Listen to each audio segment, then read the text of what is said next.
क्यों अचानक भारत का चंद्रयान-3 फंसा मुसीबतों के घेरे में? भारत के साथ रशिया, अमेरिका और यूरोप स्पेस एजेंसियों ने क्यों किया अपने ट्रैकिंग डिवाइस को एक्टिवेट? और आखिर क्यों चांद की तरफ जाने वाले गैलेक्टिक हाईवे पर सफर करना इतना मुश्किल? दोस्तों, भारत से रवाना हुआ चंद्रयान-3 अंतरिक्ष में कीर्तिमान रच रहा है। इसरो के वैज्ञानिकों के मुताबिक चंद्रयान अपने सफर में पूरी कुशलता के साथ सही पथ पर आगे बढ़ रहा है। लेकिन चंद्रयान-3 से जुड़ी ऐसी तो कौन सी मुसीबतें हैं जिनकी जानकारी इसरो हमसे छिपा रहा है? और क्यों इसरो इस मिशन में आने वाली परेशानियों की डेटा को लीक नहीं होने दे रहा? चंद्रयान-3 इस वक्त 40,400 किलोमीटर की रफ्तार से अंतरिक्ष में दहाड़ मारते हुए आगे बढ़ रहा है। शुरुआत में इसने धरती के कुल 5 चक्कर लगाए, जिसमें यह धरती के गुरुत्वाकर्षण सीमा से दूर होता चला गया। और 1 अगस्त के दिन इसरो ने बड़ी खबर देते हुए बताया कि उन्होंने चंद्रयान-3 के इंजन को फिर से फायर कर दिया है, जिसके साथ इसरो ने ट्रांसल्यूनर इंजेक्शन की प्रक्रिया को सफलतापूर्वक अंजाम दे दिया है। दरअसल दोस्तों, चंद्रयान मिशन की यह प्रक्रिया काफी ज्यादा मुश्किल थी, क्योंकि अगर इसमें इंजन को कम या ज्यादा समय के लिए फायर किया जाता तो पृथ्वी की गुरुत्वाकर्षण सीमा इस पर हावी हो जाती और इसे अंतरिक्ष में कहीं दूर फेंक देती। और अगर ये एक बार किसी गलत ऑर्बिट में चला जाए तो इसे सही करने में काफी समय और ताकत लग जाती, जिसके लिए चाहिए होता है ईंधन। ऐसे में अगर ईंधन पूरा हो जाए तो हम चाहकर भी चंद्रयान को चांद तक नहीं भेज पाते। लेकिन इसरो के बुद्धिमान वैज्ञानिकों ने बड़ी ही कुशलता के साथ इस प्रक्रिया को अंजाम देकर चंद्रयान-3 को लूनर ट्रांसफर ट्रेजेक्टरी यानी कि LTT में भेज दिया है। चांद तक जाने वाले इस लंबे हाईवे पर चंद्रयान अगले कुछ दिनों तक सफर करने वाला है। लेकिन दोस्तों, इसी बीच चंद्रयान-3 को लेकर एक बड़ी खबर सामने आई है, क्योंकि अब अचानक से अमेरिकी स्पेस एजेंसी नासा ने अंतरिक्ष में अपने नेटवर्क का घेरा डाल दिया है। वहीं चंद्रयान पर अब फ्रांस की स्पेस एजेंसी भी अपनी नजरें गड़ाए बैठी हैं और बेंगलुरु के इसरो की telemetry tracking and command network team के वैज्ञानिक भी 24 घंटे चंद्रयान के साथ साथ पूरे अंतरिक्ष में अपनी नजर गड़ाए बैठे हैं, क्योंकि अब चांद के रास्ते में कुछ भयानक मुसीबतें चंद्रयान-3 का इंतजार करते हुए दिखाई दे रही हैं। इसी वजह से पूरी दुनिया के स्पेस एक्सपर्ट्स की धड़कनें बढ़ चुकी हैं। साथियों, नीचे बैठे बैठे हमें ये मिशन जितना आसान लग रहा है, असल में ये दिन प्रतिदिन ज्यादा मुश्किल होता जा रहा है। तो चलिए अब जानते हैं कि आखिर ये कौन सी मुसीबतें हैं जिसने इसरो के वैज्ञानिकों की नींद उड़ा कर रख दी है और वो किस तरह से इन मुसीबतों का सामना करके चंद्रयान-3 को चांद तक पहुंचा पाएंगे। तो जैसा कि आप जानते हैं, इस वक्त चंद्रयान-3 चांद की 3,84,400 किलोमीटर की जर्नी पर है।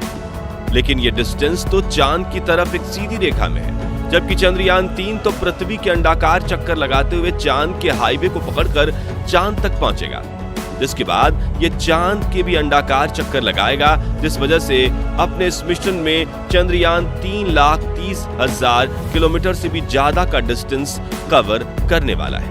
ऐसे में दोस्तों, इस लंबे सफर में मिशन का टाइम टेबल खराब हो गया या गलत टर्न की वजह से ईंधन खत्म हो गया तो मिशन पूरी तरह से बर्बाद हो सकता है। इतना ही नहीं दोस्तों, इस मिशन से जुड़ी एक और बड़ी मुसीबत यह है कि चांद की तरफ जाने वाले लंबे गैलेक्टिक हाईवे पर चंद्रयान-3 की किसी भी इनइफेक्टिव सैटेलाइट, उल्कापिंड या फिर स्पेस वेस्ट से टक्कर हो सकती है। पिछले कुछ सालों में कम्युनिकेशन, इंटरनेट और कई अन्य एक्सपेरिमेंट के लिए हमने अंतरिक्ष में हजारों छोटी बड़ी सैटेलाइट्स लॉन्च की है और पृथ्वी की चारों तरफ सैटेलाइट का एक ऐसा जाल बन गया है कि इनके बीच से सीधी रेखा में निकलना मुश्किल होता जा रहा है। जी हाँ, इस वक्त अंतरिक्ष में करीब 8,200 सैटेलाइट्स मौजूद हैं, जिनमें से 4,800 सैटेलाइट्स एक्टिव हैं, जबकि 3,400 से भी ज्यादा सैटेलाइट अब बंद पड़ी हैं और हम इन्हें स्पेस वेस्ट के अलावा कोई दर्जा नहीं दे सकते।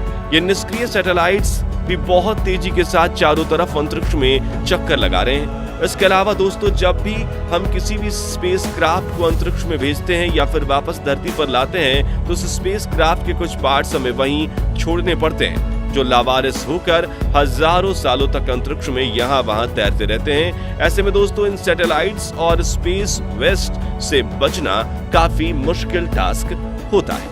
वहीं साथियों, अंतरिक्ष में चंद्रयान-3 को बहुत कम तापमान यानी -100 डिग्री से लेकर +100 डिग्री सेल्सियस से होकर गुजरना पड़ रहा है।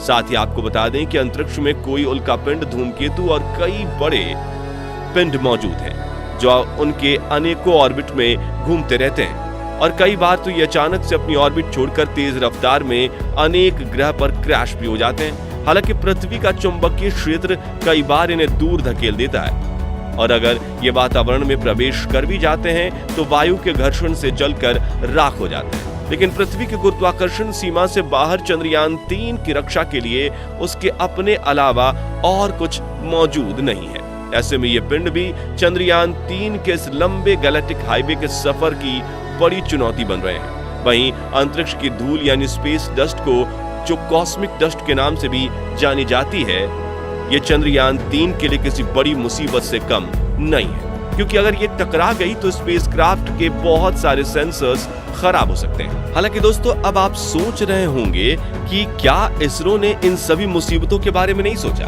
तो बता दें कि अंतरिक्ष को लेकर इसरो के वैज्ञानिकों के पास बेशक हमसे ज्यादा दिमाग है और उन्होंने इनसे बचने के लिए कई तरकीबें भी लगाई हैं। जैसे कि इसरो ने निष्क्रिय सैटेलाइट, अंतरिक्ष का कचरा और अंतरिक्ष में तैर रहे पिंडों के बारे में पूरी रिसर्च और कैलकुलेशन करके चंद्रयान-3 की लॉन्च डेट, मिशन रूट और रफ्तार उसी तरह से चुनी है कि इसका सामना यहां से वहां घूम रहे इन पदार्थों से ना हो। साथ ही चंद्रयान-3 की बॉडी भी इतने मजबूत मटेरियल से बनाई गई है कि अगर इसकी ऐसी किसी चीज से टक्कर हो भी जाए तो इसे ज्यादा नुकसान ना हो और स्पेस डस्ट से बचने के लिए इसके सभी उपकरण पूरी तरह से कवर्ड हैं। अब अगर आप सोच रहे हैं कि आने वाले दिनों में चंद्रयान पृथ्वी से दूर निकलकर चांद की गुरुत्वाकर्षण सीमा में पहुंच जाता है तो सब कुछ ठीक हो जाएगा, तो आपको बता दें कि चांद पर पहले से ही कई मुसीबतें चंद्रयान-3 का इंतजार कर रही हैं, जिनके बारे में सोचकर ही वैज्ञानिकों के शरीर में सिहरन मच रही है। जी हाँ, चांद की सतह पर मेटेरॉइड्स का शोर हो रहा है, यानी यहाँ पर छोटे से लेकर बड़े उल्कापिंडों की तेज बरसात हो रही है। हालांकि ये उल्कापिंड पृथ्वी से गिरते हैं लेकिन वातावरण के घर्षण की वजह से जलकर नष्ट हो जाते हैं, जबकि चंद्रमा का एटमॉस्फेयर बहुत ही ज्यादा पतला है और वहां की ग्रेविटी भी पृथ्वी से काफी ज्यादा कम है। ऐसे में दोस्तों, चांद पर छोटे से लेकर बड़े उल्कापिंड काफी तेज रफ्तार में गिरते हैं। रिपोर्ट्स के मुताबिक चांद पर 20 किलोमीटर प्रति सेकंड से लेकर 72 किलोमीटर प्रति सेकंड की रफ्तार से उल्कापिंड चांद की सतह से टकराते हैं, जिससे चांद पर काफी तबाही मचती हुई दिखाई देती है। इसी वजह से पिछले करोड़ों सालों में चांद की सतह के गड्ढे धीरे धीरे करके बड़े ही होते जा रहे हैं। वहीं इस टकराव से काफी ज्यादा धूल भी पैदा होती है, जो स्पेसक्राफ्ट के कैमरे और लेजर वाले उपकरणों को धुंधला बना देती है। हालांकि दोस्तों, इसरो के वैज्ञानिकों ने काफी ज्यादा स्टडी करके ये पता लगाया है कि 23 अगस्त के दिन चंद्रयान का विक्रम लैंडर जहां उतरेगा वहां उल्कापिंड नहीं गिरेंगे। फिर भी ऐसा हुआ तो इन्हें जल्द ही अपना लैंडिंग साइट बदलना पड़ेगा। इसी वजह से इसरो दुनिया की दूसरी स्पेस एजेंसियों की ट्रैकिंग डिवाइस की भी मदद ले रहा है। बता दें कि इसरो के चीफ ने एक मीडिया इंटरव्यू में कहा कि चांद पर लैंडिंग के आखिरी 15 मिनट हमारे लिए काफी क्रूशियल होने वाले हैं। पिछली बार चंद्रयान-2 मिशन इन्हीं आखिरी 15 मिनटों में फेल हुआ था। दरअसल लैंडिंग के दौरान विक्रम लैंडर की रफ्तार 8000 किलोमीटर प्रति घंटा से घटाकर 7.2 किलोमीटर प्रति घंटा तय करनी होगी, जिसके लिए वैज्ञानिकों को लैंडर के साथ लगातार कम्युनिकेशन बनाए रखनी होगी और ऑटोनोमस मोड पर ही इसके थ्रस्टर्स ऑन ऑफ करके इसकी रफ्तार कम करनी होगी। ऐसे में वैज्ञानिक यही उम्मीद लगाए बैठे हैं कि इस वक्त चांद पर उल्कापिंड ना गिरे, ताकि उनकी वजह से उड़ती हुई धूल लैंडर के कैमरों को धुंधला न कर दे और इससे सेंसर्स पर भी कोई दबाव न आए। जबकि इस बार का विक्रम लैंडर पिछले वाले लैंडर से ज्यादा पावरफुल और एडवांस है। साथियों, चंद्रयान-2 का ऑर्बिटर भी पिछले 4 सालों से यहाँ लगातार घूम रहा है और उसी के खींचे गए फोटोज की बदौलत हम चंद्रयान-3 के लिए पहले से बड़ी और सुरक्षित लैंडिंग साइट चुनने में कामयाब हो पाए हैं। वहीं चंद्रयान 3 के इंटीग्रेटेड मॉड्यूल भी जब चांद की कक्षा में प्रवेश करेगा तब चंद्रयान 2 का ये ऑर्बिटर इस पर अपनी आंखें यानी कैमरों को टिका देगा ताकि इसरो को इसके बारे में सही जानकारी मिले, जिससे सुरक्षित लैंडिंग के साथ हमारा मिशन चंद्रयान 3 सफल हो जाए। तो आज की इस वीडियो में बस इतना ही।